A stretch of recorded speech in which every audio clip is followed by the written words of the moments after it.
Hello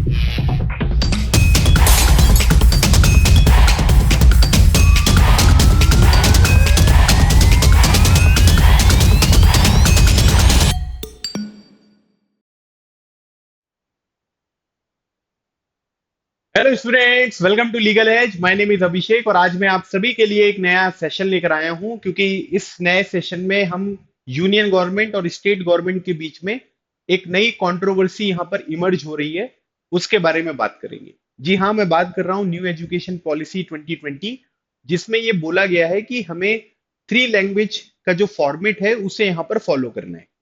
लेकिन तमिलनाडु की सरकार ने ये बोल दिया कि हम थ्री लैंग्वेज के फॉर्मेट को फॉलो नहीं करेंगे, हम दो लैंग्वेज का फॉर्मेट, जिससे हमें लंबे टाइम से बहुत प्रोडक्टिव रिजल्ट्स यहाँ पर मिल रहे हैं, उसी चीज को यहाँ पर कंटिन्यू करेंगे।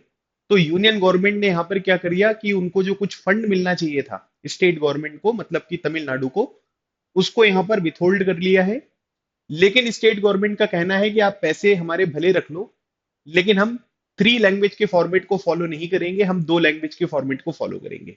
तो ये पूरी की पूरी कंट्रोवर्सी क्या है, इसका बैकग्राउंड क्या है, ये पूरा का पूरा टॉपिक जो है वो आपको इस सेशन में बहुत अच्छे से समझ में आ जाएगा। अगर आपने इस सेशन को देख लिया तो इस टॉपिक को कभी दोबारा पढ़ने की, समझने की जरूरत नहीं पड़ेगी। ये सेशन आपके लिए सफिशिएंट होगा। तो सबसे पहले अगर हम देखेंगे तो आप ये देख सकते हैं, ये न्यूज़पेपर की कटिंग है। इसमें बोला गया है कि Tamil Nadu reject NEP's three language formula as Hindi imposition in disguise. ठीक है, तो इसमें तमिलनाडु के जो भी इंपॉर्टेंट यहाँ पर लीडर्स हैं, जिसमें आपको deputy chief minister of Tamil Nadu भी देखने को मिल रहे हैं। मैं चाहता हूं इनका नाम आप मुझे कमेंट सेक्शन में बताएं कि इस टाइम पीरियड पर deputy chief minister of Tamil Nadu कौन है।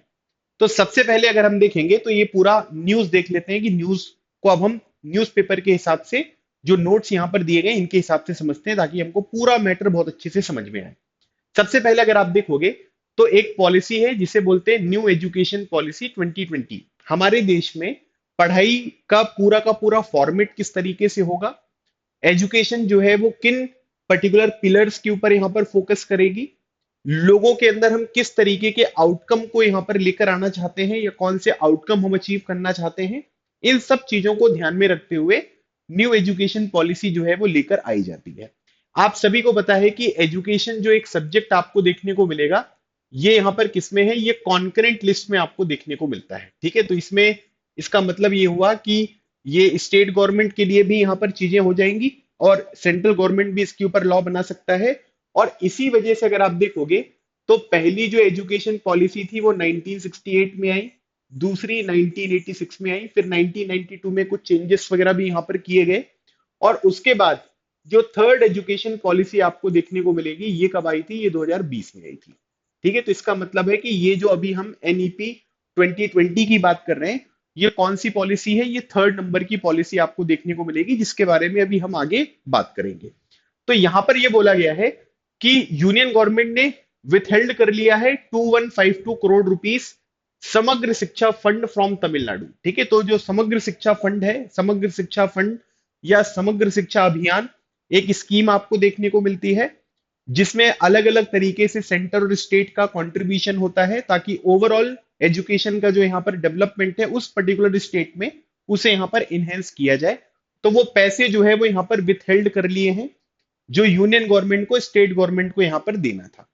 उसके बाद रीजन यहाँ पर बताया जा रहा है कि तमिलनाडु ने मना कर दिया है कि हम एनईपी न्यू एजुकेशन पॉलिसी 2020 में जो थ्री लैंग्वेज वाला फॉर्मूला है, इस फॉर्मूले को हम एक्सेप्ट नहीं करेंगे। मतलब हमारे यहाँ पर जो करिकुलम फॉलो होगा उसमें तीन लैंग्वेजेस नहीं होंगी, दो ही लैंग्वेज होंगी, एक होगी तमिल और दूसरा होगा यहाँ पर इंग्लिश।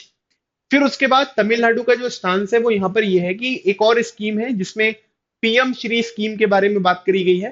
तो अगर हम लोग देखेंगे तो हमको कुछ चीजें यहाँ पर पढ़नी है। सबसे पहले हमें न्यू एजुकेशन पॉलिसी पढ़ना है, फिर समग्र शिक्षा फंड के बारे में पढ़ना है, फिर पीएम श्री स्कीम के बारे में पढ़ना है। क्योंकि अगर आप ये तीनों चीजें नहीं पढ़ोगे तो आपको ये पूरा का पूरा जो यहाँ पर टॉपिक है ये समझ में नहीं आएगा कि आखिर हो क्या रहा है। तो तमिलनाडु यहाँ पर ये कह रहा है कि हम लोग बिल्कुल विलिंग हैं कि हम पीएम श्री स्कीम में जो है वो यहाँ पर पार्टिसिपेट करेंगे, लेकिन इन्होंने यहाँ पर ये बोल दिया कि हम थ्री लैंग्वेज फॉर्मूले को एक्सेप्ट नहीं करेंगे। मतलब हमारी जो टू लैंग्वेज वाली पॉलिसी पहले से चली आ रही है, ट्रेडिशनल जो लैंग्वेज पॉलिसी है, हम उसी चीज को यहाँ पर फॉलो करना चाहते हैं। तो ये सेंट्रल गवर्नमेंट या यूनियन गवर्नमेंट का स्टांस आपको देखने को मिल रहा है, और तमिलनाडु ने यहां पर क्या स्टेटमेंट दिया इसके बारे में हमने देख लिया। अब सेंटर का आर्गुमेंट यहां पर यह है कि अगर आप थ्री लैंग्वेज पॉलिसी को यहां पर फॉलो करोगे तो इससे क्या है कि कॉन्स्टिट्यूशनल अलाइनमेंट जो है वो यहां पर बनेगा। मतलब यूनियन गवर्नमेंट ये कह रही है कि हमने जो थ्री लैंग्वेज फॉर्मूला यहां पर दिया है, देखो कई लोग यहां पर ये मानते हैं कि सेंटर या यूनियन गवर्नमेंट जो है वो अननेसेसरी जो सदर्न स्टेट्स हैं वहां पर हिंदी को इंपोज कर रही है जबरदस्ती। ठीक है, ऐसा क्रिटिक्स यहां पर कहते हैं। लेकिन न्यू एजुकेशन पॉलिसी में ऐसा कोई जबरदस्ती नहीं है कि आप हिंदी को यहां पर फॉलो करो या नहीं फॉलो करो, ऐसा कोई बहुत जबरदस्ती नहीं करी गई है। ये पूरा का पूरा आपके यहाँ पर क्या है कि ऊपर छोड़ दिया गया है कि आप किस लैंग्वेज को जो है वो यहाँ पर मानना चाहते हो। ठीक है, लेकिन लोगों को ऐसा लगता है कि जबरदस्ती जो है वो यहाँ पर हिंदी को इम्पोज कर रहे हैं, और इसी वजह से इस तरीके से क्रिटिक्स भी निकलकर सामने आते हैं। तो यहां पर बोला गया है कि तीन लैंग्वेज पॉलिसी को अगर आप फॉलो करोगे तो कॉन्स्टिट्यूशनल अलाइनमेंट यहां पर होगा। तमिलनाडु ने रिस्पॉन्स में यहां पर ये कहा है कि ये जो पूरा का पूरा मूव है ये ब्लैकमेल करने वाला है कि हमने थ्री लैंग्वेज वाला जो फॉर्मूला है वो यहां पर एक्सेप्ट नहीं कर रहे हैं, तो आपने हमारे जो फंड है वो यहां पर विथ कर लिए हैं। और साथ ही साथ अगर आप देखोगे तो कॉन्स्टिट्यूशनल बेसिस क्या है इस तरीके के मैंडेट्स का, है ना, जो आप हमें कह रहे हो कि भाई तीन लैंग्वेजेस को यहां पर फॉलो करो, इसका कॉन्स्टिट्यूशनल बेसिस क्या है ना। अगर आप बोलोगे मदर टंग तो मदर टंग तमिल हो रही है, अगर आप यहाँ पर इंग्लिश को बोलोगे तो इंग्लिश आज के टाइम पीरियड पर लोगों की ग्रोथ के लिए बहुत जरूरी है, वो भी हम यहाँ पर कर रहे हैं। तो आप जो ये तीन लैंग्वेज वाली बात कर रहे हो, इसका कॉन्स्टिट्यूशनल बेसिस क्या है, किस बेसिस पे यूनियन गवर्नमेंट यहाँ पर बोल रही है कि स्टेट गवर्नमेंट को ये चीज यहाँ पर फॉलो करना चाहिए। तो ये इनका यहाँ पर एक रिस्पॉन्स जो है वो निकलकर सामने आया है। अब सबसे पहले अगर हम देखेंगे तो ये तमिलनाडु है, मध्य प्रदेश जो भारत है, यहां पर अगर आप देखोगे तो ये तमिलनाडु स्टेट आपको देखने को मिलेगा। और आज के समय जब आप इस सेशन को देख रहे हो, हमारे जो गवर्नर हैं वो यहाँ पर कौन है, इनका नाम है, ठीक है, रविंद्र नारायण रवि, जिन्हें हम RN रवि के नाम से भी जानते हैं। और अभी के टाइम पीरियड पर जो तमिलनाडु के चीफ मिनिस्टर हैं इनका नाम है MK स्टालिन। ठीक है, कमेंट सेक्शन में बताइएगा कि जो स्टालिन साहब है इनकी पार्टी कौन सी है। ठीक है, दो ऑप्शन दे रहा हूं, एक मैं आपको दे देता हूं DMK पार्टी, और एक आपको दे रहा हूं AIADMK। ठीक है, इनकी कौन सी पार्टी है ये आप मुझे कमेंट सेक्शन में बताइएगा। अब हम लोग यहाँ पर दो तीन चीजों के बारे में देखेंगे। सबसे पहले समग्र शिक्षा फंड, कि ये जो समग्र शिक्षा फंड है या समग्र शिक्षा स्कीम, ठीक है, याद रखिएगा ये SSS, इससे भी हम लोग यहाँ पर देख सकते हैं ये एक स्कीम है, और इसमें जो पहले से चली आ रही स्कीम है उनको मर्ज करके समग्र शिक्षा स्कीम जो है वो यहाँ पर बनाई गई। तो आप यहाँ पर अगर आप देखोगे तो ये क्या है, ये इंटीग्रेटेड एजुकेशन स्कीम है जो 2018 में यहाँ पर लॉन्च करी गई। एक एग्जामिनेशन में क्वेश्चन पूछा गया कि इनमें से किन किन स्कीम्स को मर्ज करके समग्र शिक्षा स्कीम जो है वो बनाई गई। तो याद रखिएगा इसमें सर्व शिक्षा अभियान जिसमें प्राइमरी एजुकेशन को कवर किया जाता है, फिर राष्ट्रीय माध्यमिक शिक्षा अभियान जिसमें सेकेंडरी एजुकेशन को, और टीचर एजुकेशन जिसमें टीचर ट्रेनिंग एंड डेवलपमेंट के ऊपर फोकस किया गया है। इन तीनों चीजों को इंटीग्रेट करते हुए एक स्कीम बनाई गई है जिसका नाम है समग्र शिक्षा स्कीम। अब इसी स्कीम से रिलेटेड जो फंड होगा उसे हम समग्र शिक्षा फंड के नाम से यहां पर जानेंगे। अब यहां पर अगर आप देखेंगे तो ये जो समग्र शिक्षा फंडिंग मैकेनिज्म है, इसमें सेंटर और स्टेट जो है वो दोनों यहां पर फंड करते हैं। सेंटर का जो कंट्रीब्यूशन होगा वो 75% होगा, स्टेट का कंट्रीब्यूशन 25% होगा। लेकिन अगर कोई नॉर्थ ईस्ट वाले स्टेट्स आपको देखने को मिलेंगे या हिमालयन रीजन के स्टेट देखने को मिलेंगे, तो वहां पर अगर आप देखोगे तो 90:10 का जो है वो कंट्रीब्यूशन है, मतलब सेंटर 90% करता है और स्टेट 10% यहां पर कंट्रीब्यूशन करेगा। अब फंड का जो एलोकेशन यहां पर किया जाएगा इसका पर्पस क्या है, सबसे पहली बात स्कूल के इंफ्रास्ट्रक्चर को डेवलप करना, दूसरी बात टीचर की रिक्रूटमेंट उनकी ट्रेनिंग में जो है इस फंड का यूज किया जाएगा, जो भी टेक्स्ट बुक होती हैं यूनिफॉर्म्स होती हैं उनका फ्री डिस्ट्रीब्यूशन इंश्योर करने के लिए, इंफॉर्मेशन कम्युनिकेशन टेक्नोलॉजी के जो इनिशिएटिव्स यहाँ पर स्कूल में स्टार्ट किए जाते हैं उनके बारे में। उसके बाद जो दिव्यांग लोग आपको देखने को मिलते हैं उनके ऊपर भी फोकस किया गया है ताकि एजुकेशन उनके लिए भी इंक्लूसिव यहाँ पर बनाई जा सके। फिर उसके बाद वोकेशनल एजुकेशन और स्किल डेवलपमेंट प्रोग्राम, अगर ये सब चीजें देखेंगे तो हमें न्यू एजुकेशन पॉलिसीज में भी ये चीजें देखने को मिलती हैं कि हमें इन चीजों के ऊपर फोकस करना है, और इसी वजह से ये जो पूरा का पूरा फंड होता है वो इन सब चीजों को फुलफिल करता हुआ आपको देखने को मिलता है। ठीक है, तो ये पॉइंट भी आपको ध्यान रखने हैं। अब उसके बाद अगर आप देखोगे तो जो नेशनल एजुकेशन पॉलिसी है 2020, अब इसके बारे में देखना है तो याद रखिएगा जुलाई 2020 में इसको अप्रूव किया गया था और इसने 1986 की एजुकेशन पॉलिसी को रिप्लेस किया। और ये पॉलिसी कौन से नंबर की थी? सेकंड नंबर की।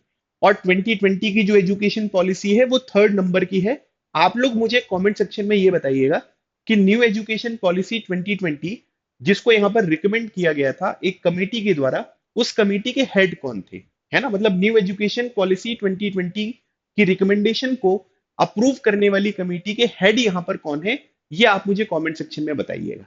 ठीक है। तो यहाँ पर क्या हो रहा है कि इसका जो एम है वो इंडियन एजुकेशन सिस्टम को यहाँ पर रिफॉर्म करना है, ट्रांसफॉर्म करना है, हॉलिस्टिक बनाना है, फ्लेक्सिबल बनाना है और मल्टी डिसिप्लिनरी यहाँ पर बनाना है। ठीक है। ऐसा नहीं होना चाहिए कि अगर मान लीजिए कि मैंने कॉमर्स स्ट्रीम में एडमिशन ले लिया है तो अब मैं केवल कॉमर्स स्ट्रीम तक ही जो है वो लिमिटेड यहाँ पर रह गया हूँ। तो ये हमें स्कूल के बेसिस से ही यहाँ पर चीजें शुरू करनी है कि सभी लोगों का विकास हो, होलिस्टिक डेवलपमेंट हो, मल्टी डिसिप्लिनरी हो। मुझे जिस जिस डिसिप्लिन के जो जो सब्जेक्ट यहाँ पर पढ़ने मैं उन्हें यहाँ पर चूज कर पाऊं और साथ ही साथ इसमें फ्लेक्सिबिलिटी आपको देखने को मिले। इसमें अगर आप देखोगे तो इनके कुछ फोकस एरियाज हैं कि हमें इक्विटेबल एक्सेस टू एजुकेशन, है ना, मतलब एजुकेशन के बारे में कुछ लोग केवल बात करें, केवल कुछ लोगों तक ये चीजें लिमिटेड हैं, ये अच्छी बात नहीं है। तो यहां पर बोला गया है कि हमें एजुकेशन को इक्विटेबली यहां पर सभी लोगों को प्रोवाइड करना है। तो इक्विटेबल एक्सेस जो है वो एजुकेशन का यहां पर होना चाहिए। कॉम्पिटेंसी बेस्ड लर्निंग, यहां पर क्या हो रहा है कि रोड मेमोराइजेशन के ऊपर फोकस ना हो। ठीक है, जैसे आप लोगों ने अपने स्कूल वगैरह के पेपर में भी देखा होगा, अब अलग से सेक्शन आने लग गया है कॉम्पिटेंसी बेस्ड क्वेश्चंस का, जिसमें आपको ना आपको सोचना है, आपकी इमेजिनरी जो पावर है, एनालिटिकल जो स्किल्स आपको देखने को मिलती हैं, इन सब चीजों के ऊपर अब आप यहां पर फोकस करोगे।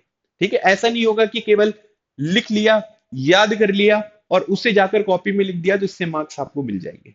ठीक है, तो यहां पर हमको ध्यान रखना है कि हमें कॉम्पिटेंसी बेस्ड लर्निंग के ऊपर फोकस करना है, जो न्यू एजुकेशन पॉलिसी 2020 में भी बताया गया है। साथ ही साथ अगर आप देखोगे तो टेक्नोलॉजी और वोकेशनल ट्रेनिंग जो है वो भी स्कूल्स में यहाँ पर शुरू होनी चाहिए।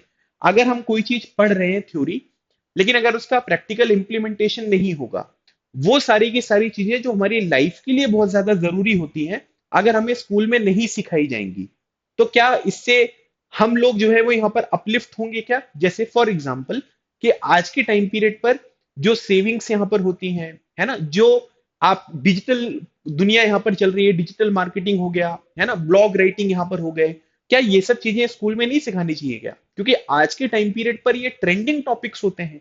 अगर आप इनके ऊपर फोकस नहीं करोगे तो ऑब्वियसली आप बाकी लोगों से बहुत पीछे हो जाओगे। तो हमने उन्हीं चीजों को वोकेशनल ट्रेनिंग और टेक्नोलॉजी के थ्रू इंटीग्रेट करने की यहाँ पर कोशिश करी है, ताकि सभी स्टूडेंट्स का ओवरऑल डेवलपमेंट जो है वो यहाँ पर होता हुआ देखने को मिले। अब अभी तक अगर हम देखेंगे तो जो हमारे यहाँ पर एजुकेशन मॉडल था वो क्या था? वो 10+2 था। 10 तक सभी सब्जेक्ट यहाँ पर लोग पढ़ते थे और 11 12th में आप अपने डिसिप्लिन वाले सब्जेक्ट लेते थे और फिर उसी पर्टिकुलर डिसिप्लिन में आप आगे बढ़ते हुए दिखाई दोगे मेजॉरिटी केसेस में। लेकिन अब जो नई एजुकेशन पॉलिसी है, इसमें जो नया यहाँ पर पैटर्न आया है वो आया है 5+3+3+4, है ना। तो 5+3+3+4, दिस इज इंपॉर्टेंट इंफॉर्मेशन, याद रखिएगा। अब इसमें जो यहाँ पर क्या हो रहा है कि सबसे इंपॉर्टेंट चीज जो यहाँ पर ये अलग अलग तरीके की चीजें देखने को मिल रही है, इसमें है क्या क्या? तो सबसे पहले अगर हम देखेंगे तो यहाँ पर क्या है कि फाउंडेशनल स्टेज है 3 years of pre school plus grade, है ना, 3 years of pre school plus grade 1 and 2, है ना। ये जो 5 साल आपको देखने को मिल रहे हैं, इन 5 साल को हमने फाउंडेशनल स्टेज यहां पर बोला है, जिसमें 3 साल का प्री स्कूल होगा और क्लास 1 और क्लास 2 यहां पर होगी। तो ये 5 साल होंगे। 3 साल आपके प्री स्कूल, जो प्री स्कूल है वहां पर होंगे, और उसके बाद ग्रेड 1 और 2, तो ये 5 साल यहां पर हो गए। उसके बाद अगली जो स्टेज आपको देखने को मिलेगी दैट इज प्रिपरेटरी स्टेज, जिसमें ग्रेड 3 से लेकर 5, तो थर्ड, फोर्थ और फिफ्थ, ये आपके 3 साल यहां पर कवर हो गए। उसके बाद एक मिडिल स्टेज आपको देखने को मिलेगी जिसमें 6 से लेकर 8 तक होंगे, है ना, 6 7 8, तो 3 साल ये हो गए। फिर सेकेंडरी स्टेज है जिसमें क्लास 9 से लेकर 12 तक यहां पर होगा। तो सबसे पहले फाउंडेशनल हो गया जिसमें 3 साल का प्री स्कूल है, फर्स्ट और सेकंड क्लास है।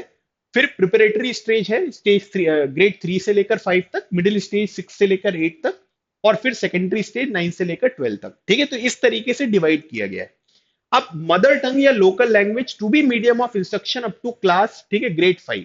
तो ग्रेड 5 तक हमें क्या करना है कि जो मदर टंग यहां पर होगी उसमें बच्चों को लर्निंग यहाँ पर देनी है। अब इसके रीजन यहाँ पर क्या है, न्यू एजुकेशन पॉलिसी में इसको इंक्लूड किया गया है, तो कोई ना कोई ऑब्जेक्टिव होगा इसके पीछे। क्योंकि इंसान यहाँ पर क्या होता है कि जैसे फॉर एग्जाम्पल एक पूरी फैमिली है ना, उस फैमिली में जो पूरा कॉन्वर्सेशन होता है वो किस में होता है, वो हिंदी में होता है, एग्जाम्पल के तौर पर बता रहा हूँ। लेकिन जब आप अपने छोटे बच्चे से यहाँ पर बात करते हो, है ना, या उससे उम्मीद करते हो कि वो इस लैंग्वेज में मुझे यहाँ पर आंसर करे, वो एक अलग लैंग्वेज है। हमारा पूरा परिवार, हमारा पूरा जो इंस्ट्रक्शन यहाँ पर हो रही है वो हमारी मदर टंग में हो रही है, लेकिन जो बच्चे का डेवलपमेंट यहाँ पर हो रहा है उसमें हम ये उम्मीद कर रहे हैं कि वो इंग्लिश में ही बात करे या किसी दूसरी लैंग्वेज में बात करे। तो ये कैसे पॉसिबल होगा, है ना। और इसी वजह से कई बार अगर आप देखोगे तो वो अपनी लैंग्वेज में भी पीछे हो जाता है जो उसकी मदर टंग है, और जो नई लैंग्वेज आप उसको सिखा रहे हो उसमें भी पीछे हो जा रहा है। क्योंकि न्यू एजुकेशन पॉलिसी जो कमेटी की रिकमेंडेशंस हैं उसमें ये बोला गया है कि बच्चे की सबसे ज्यादा जो लर्निंग यहाँ पर आती है इनिशियल स्टेजेस में, वो कहाँ पर आती है, वो ग्रेड 5 तक आएगी। और कब आएगी, जब आप उसको मदर टंग में जो है वो चीजें यहाँ पर सिखाओगे, क्योंकि उससे उसका जो यहाँ पर पूरा इंटरेक्शन होता है वो बहुत ज्यादा होता है, उससे वो ज्यादा चीजें यहाँ पर सीख सकता है। ठीक है। दूसरी बात यहाँ पर क्या होगा कि emphasis on the foundational literacy and numeracy by grade 3, मतलब हम लोग लिटरेसी, लिखने वाली चीजें और नंबर्स, ठीक है, इनके ऊपर जो है वो ग्रेड 3 तक हमको यहाँ पर क्या करना है, ये फोकस करना है। फिर उसके बाद यहाँ पर क्या हो रहा है कि board exam to be made easier with modular testing options. जैसे आपने कई बार सुना होगा कि अब ईयर में एक बार से बढ़ाकर जो है वो बोर्ड एग्जामिनेशन वगैरह कंडक्ट किए जाएंगे, है ना। कब किस तरीके का एग्जामिनेशन आपको देना है, इसमें भी अलग अलग तरीके के ऑप्शंस हैं। तो लोगों के अंदर ना जो एक फियर यहाँ पर होता है, मार्क्स का फियर होता है, इस चीज को दूर किया जाए। और दूर करने के लिए सबसे अच्छा तरीका यहाँ पर ये होता है कि बोर्ड एग्जामिनेशन वगैरह को थोड़ा आसान यहाँ पर बनाया जाए। फिर हायर एजुकेशन में रिफॉर्म्स, जैसे अगर आप देखोगे तो ये तो स्कूल एजुकेशन में रिफॉर्म्स के बारे में हमने बात करी। अब हायर एजुकेशन में रिफॉर्म्स जो है, multiple entry and exit option for college degree, 1 year certificate, 2 year diploma, 3-4 year degree, मतलब बहुत तरीके से आप कॉलेज में एंट्री कर सकते हो, बहुत सारे तरीके से आप यहाँ पर एग्जिट कर सकते हो। जैसे अगर मान लीजिए कि किसी ने एडमिशन लिया 25 में, जो है वो एडमिशन लिया, उसका 4 साल का ग्रेजुएशन है तो 29 में कंप्लीट होगा। लेकिन अगर मान लीजिए कि 2 साल में मुझे गैप लेना है, नहीं पढ़ना है अभी, है ना, मैं कुछ और करना चाहता हूँ, तो 2 साल गैप ले लो, वापिस आके थर्ड ईयर में आपका एडमिशन हो जाएगा। ये चीजें न्यू एजुकेशन पॉलिसी 2020 में जो है वो यहाँ पर मेंशन करी गई है।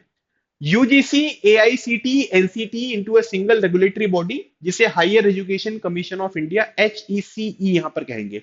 अभी जैसे यूनिवर्सिटी ग्रांट कमीशन हो गया, all India council for technical education हो गया, है ना। तो यहाँ पर अगर आप देखोगे तो अलग अलग तरीके के यहाँ पर ऑर्गेनाइजेशंस हैं, तो सब लोग अलग अलग चीजों को मैनेज करते हैं, तो उनको यहाँ पर क्या करेंगे, मर्ज करके केवल higher education commission of India, HECI, इसका फॉर्मेशन यहाँ पर किया जाएगा।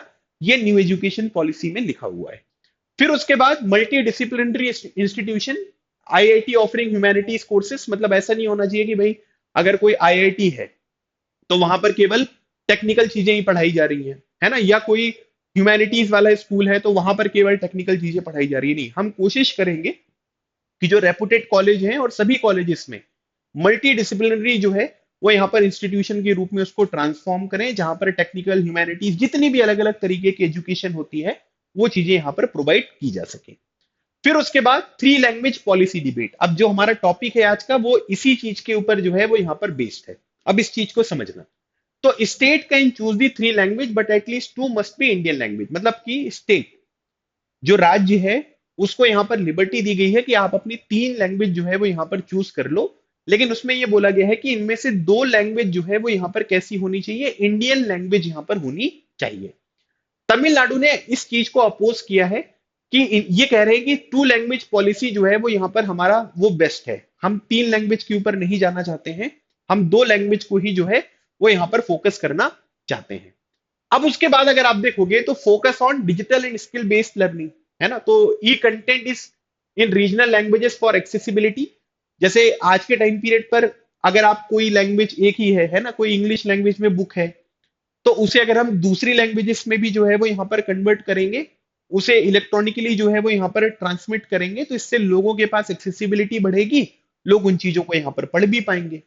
साथ ही साथ अगर आप देखोगे तो coding and artificial intelligence from an early age, है ना, तो यहाँ पर क्या हो रहा है कि जो ये टेक्निकल रिवॉल्यूशन यहाँ पर आया है, जिसकी वजह से आर्टिफिशियल इंटेलिजेंस, कोडिंग, रोबोटिक्स, है ना, इन सब चीजों की जो इंपॉर्टेंस यहाँ पर बढ़ी है, तो हम बच्चों को स्कूल एजुकेशन से ही जो है वो इन चीजों को बताएंगे। अब इसका मतलब ये नहीं होता कि क्लास 1 से ही आपने बच्चों को जो है वो कोडिंग यहाँ पर कराना शुरू कर दी, है ना, तो उसका भी टाइम यहाँ पर आएगा।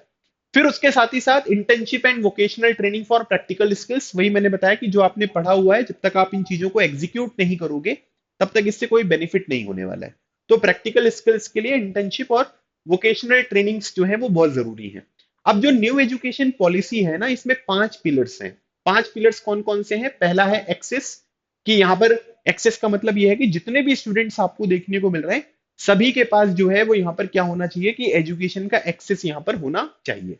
साथ ही साथ दूसरी बात है इक्विटी, है ना, तो इक्वल लर्निंग अपॉर्चुनिटीज, है ना, मतलब ऐसा नहीं होना चाहिए कि किसी का बैकग्राउंड अगर बहुत अच्छा है तो उसके पास लर्निंग के लिए बहुत सारी अपॉर्चुनिटीज हैं, किसी का बैकग्राउंड अच्छा नहीं है तो लर्निंग अपॉर्चुनिटीज जो है वो लिमिटेड है। ठीक है, तो सभी लोगों को बराबर देना है, क्वालिटी के ऊपर जो है वो यहाँ पर फोकस करना है, एजुकेशन को जो है वो फाइनेंशियली एक्सेसिबल यहाँ पर बनाना है। ठीक है, मार्केट में चीजें अवेलेबल हैं, लेकिन अगर उसे कोई खरीद ही नहीं पाएगा तो फिर क्या मतलब होगा। तो एक्सेसिबिलिटी है, और साथ ही साथ अकाउंटेबिलिटी है, मतलब कि सभी लेवल्स का जो है वो यहाँ पर क्या है कि बहुत इंपॉर्टेंट रोल है कि जो भी हमारी पॉलिसीज हैं इनका सही तरीके से जो है वो इम्प्लीमेंटेशन यहाँ पर किया जाए। तो ये न्यू एजुकेशन पॉलिसी में ये सारी चीजें हैं। मतलब मुझे ऐसा लगता है कि आपको बहुत सारी चीजें पढ़ने की जरूरत नहीं है एनईपी में, लेकिन इतना आइडिया जो है वो आपको होना चाहिए, तो ये टॉपिक आपको अच्छे से समझ में आ जाएगा। फिर हमने तीसरी चीज पढ़ी थी जिसमें हमने ये देखा था कि तमिलनाडु ये कह रहा है कि हम पीएम श्री स्कीम को जो है वो यहाँ पर उसके लिए विलिंग है कि हम पीएम श्री स्कीम को यहाँ पर अवेल करना चाहते हैं, लेकिन हम 3 लैंग्वेज वाला जो मॉडल है उसे फॉलो नहीं करेंगे। तो पीएम श्री स्कीम क्या है? तो पीएम श्री का फुल फॉर्म याद रख लेना, PM school for rising India. ठीक है, पहली बात PM school for rising India है। ये सेंट्रली जो है वो स्पॉन्सर्ड स्कीम आपको देखने को मिलेगी, मतलब इसमें स्टेट का भी शेयर होगा और सेंटर का भी शेयर होगा। इसे 5 सितंबर 2022 को जो है वो यहाँ पर लॉन्च किया गया, क्योंकि आप सभी को पता है कि हमारे यहाँ पर जो नेशनल टीचर्स डे होता है वो हम 5 सितंबर को सेलिब्रेट करते हैं। आप मुझे बताइएगा कि टीचर्स डे के दिन हम किसकी बर्थ एनिवर्सरी को सेलिब्रेट करते हैं? ठीक है, कमेंट सेक्शन में इसका आंसर दीजिएगा। इसका एम यहाँ पर यह है कि हमें स्कूल्स को डेवलप करना है, अपग्रेड करना है, और ये एक मॉडल इंस्टीट्यूशन के रूप में काम करें जिसमें न्यू एजुकेशन पॉलिसी को यहाँ पर अलाइन किया गया है। मतलब कि न्यू एजुकेशन पॉलिसी में जितने भी इंपॉर्टेंट फीचर्स आपको यहाँ पर बताए गए हैं उन सब चीजों को फुलफिल करते हुए हमें इस तरीके के इंस्टीट्यूशंस को जो है वो डेवलप यहाँ पर करना है।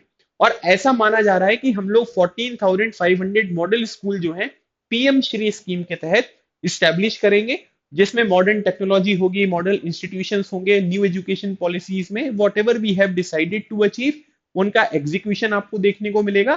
तो ऐसे 14,500 प्लस स्कूल जो है वो यहाँ पर बनाए जाएंगे। अब पीएम श्री स्कूल्स जो है इनके एम यहाँ पर क्या है, फीचर्स आपको क्या देखने को मिलेगा? तो याद रखिएगा इसमें 5+3+3+4 करिकुलम स्ट्रक्चर होगा, जो अभी मैंने न्यू एजुकेशन पॉलिसी में आपको बताया। साथ ही साथ अगर आप देखोगे तो लर्निंग एनवायरनमेंट को जो है वो यहाँ पर क्रिएट किया जाएगा, मॉडर्न इंफ्रास्ट्रक्चर और स्मार्ट क्लासरूम्स भी जो है वो देखने को मिलेगी। तो गवर्नमेंट स्कूल्स वगैरह में भी स्मार्ट क्लासेस जो है वो बड़े स्केल पर आपको इंटीग्रेट होती हुई दिखाई देती हैं। मल्टीलिंगुअल लर्निंग होगी, है ना, तो इसमें यहाँ पर क्या आएगी, 3 लैंग्वेज पॉलिसी। तो मल्टीलिंगुअल लर्निंग मतलब अलग अलग भाषाओं को सीखने की या अलग अलग भाषाओं में सीखने वाली जो पॉसिबिलिटीज हैं वो आपको देखने को मिल रही है। डिजिटल एजुकेशन को प्रमोट किया जाएगा, वोकेशनल लर्निंग, एक्सपेरिमेंटल लर्निंग को यहाँ पर प्रमोट किया जाएगा। फिर उसके बाद सोलर पैनल हो गए, वेस्ट मैनेजमेंट हो गया, ग्रीन कैंपसेस हो गए, तो इन सब चीजों को प्रमोट किया जा रहा है। मतलब यहाँ पर ना बच्चों को स्कूल में ही बताया जा रहा है कि what is the importance of solar panel, है ना, और वहां पर उन चीजों को इंस्टॉल भी किया जा रहा है। वेस्ट को कैसे हम मैनेज कर सकते हैं, कैंपस को कैसे ग्रीन रख सकते हैं, इन सब चीजों के बारे में बात हो रही है।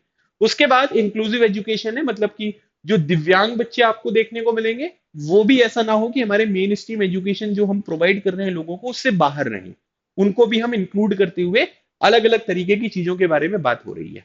ठीक है, फंडिंग के बारे में अगर आप देखेंगे तो मैंने आपको बताया कि पीएम श्री स्कीम जो है वो सेंट्रली स्पॉन्सर्ड स्कीम है, जिसमें सेंटर का शेयर अगर आप देखोगे तो 60% है और स्टेट का जो है वो 40% है। लेकिन नॉर्थ ईस्ट और हिमालयन स्टेट के लिए ये रेशियो जो है वो 90:10 आपको देखने को मिलेगा। पीएम श्री अगर आपको स्कूल बनना है तो इसके लिए एक प्रोसीजर है कि यहाँ पर एक ट्रांसपेरेंट प्रोसेस है, उसके थ्रू जो है वो स्कूल यहाँ पर अप्लाई करेंगे। फिर उसके बाद परफॉर्मेंस बेस्ड एक सिलेक्शन क्राइटेरिया यहाँ पर होता है। लेकिन जो भी स्कूल यहाँ पर क्या कर रहे हैं कि अप्लाई कर रहे हैं पीएम श्री बनने के लिए, वहां पर क्या होता है कि एनईपी 2020 का जो अलाइनमेंट है वो यहाँ पर मैंडेटरी है। मतलब कि अब एक चीज समझो आप कि तमिलनाडु यहाँ पर क्या कह रहा है।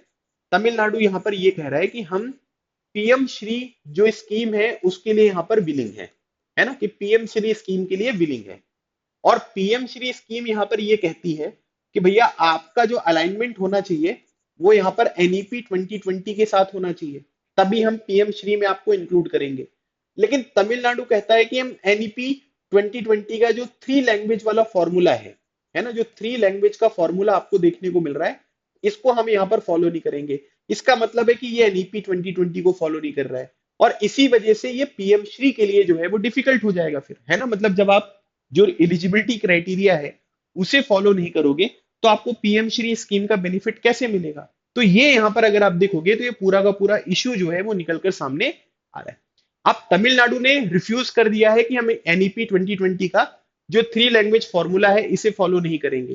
पीएम श्री जो यहाँ पर स्कूल है उसे चाहिए कि भैया आपको एनईपी 2020 का इंप्लीमेंटेशन करना है। तमिलनाडु ने मना कर दिया कि ठीक है भाई, नहीं हो रहा है तो हम स्कीम को ज्वाइन नहीं करेंगे। सेंटर ने 2152 करोड़ रुपीस समग्र शिक्षा फंड जो है वो यहाँ पर विथेल्ड कर लिया कि ठीक है तुम अप्लाई नहीं करोगे तो हम ये पैसे तुमको नहीं देंगे। और इसकी वजह से यहाँ पर टेंशन बढ़ गई है।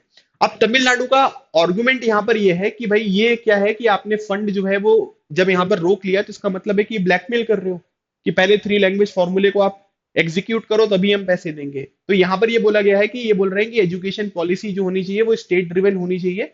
और ये बोल रहे हैं कि हम टू लैंग्वेज पॉलिसी जो तमिल और इंग्लिश हमारे यहाँ पर फॉलो होती थी उसी चीज को जो है वो हम लोग यहाँ पर फॉलो करने वाले हैं।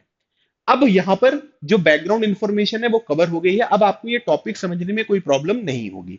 तो अब हम लोग यहाँ पर देखते हैं कि जो थ्री लैंग्वेज फॉर्मूला है एनईपी 2020 में ये यहाँ पर क्या बात करता है। तो सबसे पहले देखते हैं कि ओरिजिनली जो यहाँ पर क्या है कि introduce in the 1968 NEP retains the formula but offer greater flexibility compare to the earlier version. मतलब ऐसा नहीं है कि जो ये थ्री लैंग्वेज वाला फॉर्मूला है ये केवल एनईपी 2020 में आया है। ये पहले भी अगर आप देखोगे तो आपको देखने को मिलेगा 1968 जब पहली एजुकेशन पॉलिसी थी तब भी आई थी। लेकिन एनईपी 2020 में अगर आप देखोगे तो फ्लेक्सिबिलिटी जो है वो यहाँ पर ज्यादा है। ठीक है, मतलब आप अपने हिसाब से डिसाइड कर लो कि कौन सी चीजें आपको चूज करनी है और कौन सी नहीं करनी है। Unlike previous policies that mandate Hindi, NEP does not impose any specific language on state. This is very important, है ना। ये एक बहुत इंपॉर्टेंट स्टेटमेंट है कि पहले की जो यहाँ पर एजुकेशन पॉलिसीज थी उसमें हिंदी को मैंडेटरी यहाँ पर किया गया था। लेकिन अभी जो एजुकेशन पॉलिसी है इसमें ना तो हिंदी को मैंडेटरी किया गया है ना तो किसी भी लैंग्वेज को मैंडेटरी किया गया है। आप अपने हिसाब से डिसाइड कर लीजिए कि आपको कौन सी चीजें चूज यहाँ पर करनी है। State regions and student can choose the three languages. अपने हिसाब से जो है वो आप अपनी लैंग्वेजेस को चूज कर लो। लेकिन इनमें से दो लैंग्वेज जो है वो नेटिव टू इंडिया यहाँ पर होनी चाहिए, मतलब भारतीय भाषाओं के बारे में बात हो रही है। Non Hindi speaking states are not required to adopt Hindi, ये बोला गया है कि जो जहां पर हिंदी नहीं बोली जाती है वहां पर हमको ये ध्यान रखना है कि हम आपको जबरदस्ती नहीं कर रहे हैं कि आपको यहाँ पर क्या करना है कि हिंदी ही चूज करनी है।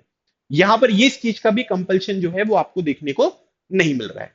अब उसके बाद इंफेसिस यहां पर किस चीज के ऊपर है, बाइलिंगुअल एजुकेशन के ऊपर है कि promote instruction in home language mother tongue, encourage bilingual teaching alongside English, design to enhance comprehension and cognitive development for students. मतलब ये जो तीन लैंग्वेजेस का फॉर्मूला है इसमें चलो ठीक है कि आप इंग्लिश में जो है वो यहाँ पर पढ़ा रहे हो, इसमें कोई प्रॉब्लम नहीं है।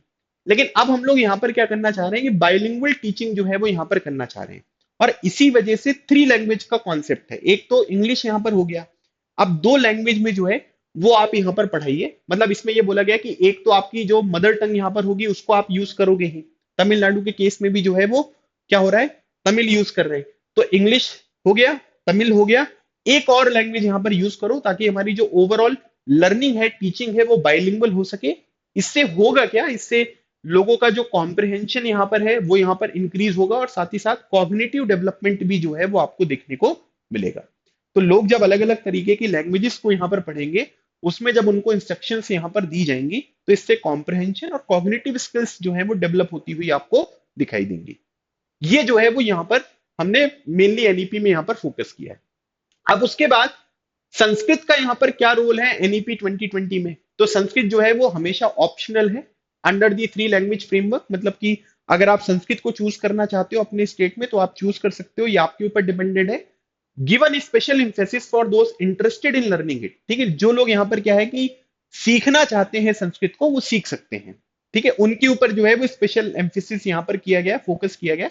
बाकी जबरदस्ती नहीं करी गई कि नहीं अब संस्कृत में ही पढ़ाई होगी, आपको संस्कृत ही यहाँ पर चूज करना है, ऐसा कुछ भी आपको देखने को नहीं मिलता है।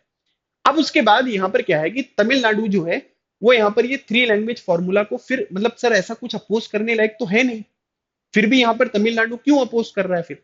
तो अब इसको हम अलग अलग पॉइंट से जो है वो यहाँ पर समझेंगे। पहली बात, Tamil Nadu historical resistance to Hindi, है ना, तमिलनाडु जो है वो हिंदी को हमेशा से यहाँ पर अपोज करता हुआ आपको दिखाई दे रहा है कि Tamil Nadu has consistently oppose the imposition of Hindi. 1937 की बात है कि justice party oppose the Madras government, ठीक है, attempt led by Raja ji Chakravarti Rajagopalachari ji के बारे में बात हो रही है, to make Hindi compulsory in school. तो उस टाइम पीरियड पर जो मद्रास में गवर्नमेंट थी जिसके चीफ आपको देखने को मिलेंगे चक्रवर्ती राजगोपालाचारी जी, तो उन्होंने यहां पर यह कोशिश करी थी कि हिंदी को स्कूल्स में कंपलसरी यहां पर किया जाए 1937 में। लेकिन इस टाइम पर जस्टिस पार्टी जो आपको देखने को मिलेगी उसने यहां पर क्या किया, इस चीज को अपोज किया। और यही जस्टिस पार्टी से अलग अलग लीडर्स आपको देखने को मिलेंगे और वो बाद में चलकर जो है वो यहाँ पर क्या करेंगे, द्रविड़ कचगम जो पार्टी है उसका फॉर्मेशन करेंगे, फिर वहां से डीएमके, एआईडीएमके, बहुत सारी पार्टीज जो है वो आपको इमर्ज होती हुई दिखाई देंगी। अब उसके बाद अगर आप देखोगे तो प्रोटेस्ट यहाँ पर हुआ कि इंग्लिश हिंदी को जो है वो आप स्कूल एजुकेशन में क्यों बना रहे हो, और इसकी वजह से दो एक्टिविस्ट, ठीक है, थालामुथु और नटराजन की जो है वो यहाँ पर डेथ हुई, और आउटकम यहाँ पर ये था कि पॉलिसी को विड्रॉ किया गया क्योंकि पब्लिक आउटक्राई जो है वो आपको देखने को मिला कि भाई आप यहाँ पर क्या है कि ये जो नॉर्थ वाली चीजें हैं उनको साउथ में आप जबरदस्ती क्यों इंपोज कर रहे हो, हिंदी की यहाँ पर क्या जरूरत है। तो इसी वजह से यहाँ पर लोगों ने प्रोटेस्ट किया और ये डेवलपमेंट आपको देखने को मिला। फिर 1965 में एक एंटी हिंदी एगिटेशन यहाँ पर होगा कि भाई हिंदी को यहाँ पर बोला गया कि sole official language of India जो है वो यहाँ पर बनाया जाएगा, कि हिंदी एक ऑफिशियल लैंग्वेज होगी और सभी लोग जो है वो इसी ऑफिशियल लैंग्वेज को यूज करेंगे। इसको लेकर प्रोटेस्ट आपको देखने को मिला, करीब 70 लोगों की जो है वो यहाँ पर जान गई। 1968 parliament mandate Hindi teaching under the three language formula renewing resistance इन तमिलनाडु। अब इसी की वजह से ये जो 1965 में एंटी हिंदी एगिटेशन आपको देखने को मिलेगा ना, तो 1967 का जो जनरल इलेक्शन आपको देखने को मिलता है, ठीक है, लोकसभा के जो इलेक्शन होंगे, इस इलेक्शन में पहली बार अगर आप देखोगे तो मद्रास में एक ऑपोजिशन, है ना, पार्टी की जो है वो फॉर्मेशन होगा, मतलब कांग्रेस जो है वो यहाँ पर हार गई थी। और यहाँ पर क्या है कि डीएमके जो पार्टी है वो यहाँ पर क्या होती है कि अपनी गवर्नमेंट बनाएगी और एब्सोल्यूट मेजोरिटी के साथ अपनी गवर्नमेंट बनाएगी। ऐसा भी नहीं होगा कि दो चार पार्टीज मिलकर अपनी गवर्नमेंट बना रहे हैं, यहाँ पर उनकी अकेले की गवर्नमेंट जो है वो फॉर्म होती हुई दिखाई देगी। और उसमें ये 1965 का जो एंटी हिंदी एगिटेशन है इसका बहुत इंपॉर्टेंट रोल देखने को मिलता है। 1968 में क्या हुआ, पार्लियामेंट ने यहां पर यह बोल दिया कि Hindi teaching under the three language formula renewing resistance in the Tamil Nadu. तो जबरदस्ती फिर करी गई कि भैया जो थ्री लैंग्वेज फॉर्मूला है उसमें आप यहाँ पर क्या करोगे, हिंदी जो है वो आपको पढ़ानी ही है। तो जब भी आप यहाँ पर हिंदी हिंदी चिल्लाएंगे तब यहाँ पर साउथ में क्या है कि आपको एगिटेशन, आपको प्रोटेस्ट रेजिस्टेंस जो है वो इंक्रीज होता हुआ दिखाई देगा। उसके बाद 1968 में एक मूवमेंट होता है जिसे बोलते हैं द्रविडन मूवमेंट। तो डीएमके गवर्नमेंट उस टाइम पीरियड पर सीएन अन्नादुरई, ठीक है, जो इसके चीफ आपको देखने को मिलेंगे, इन्होंने थ्री लैंग्वेज फॉर्मूले को जो है वो यहाँ पर क्या कर दिया, रिजेक्ट कर दिया। और इन्होंने बोला कि भैया हम दो लैंग्वेज वाली पॉलिसी बनाएंगे, एक तमिल और एक इंग्लिश।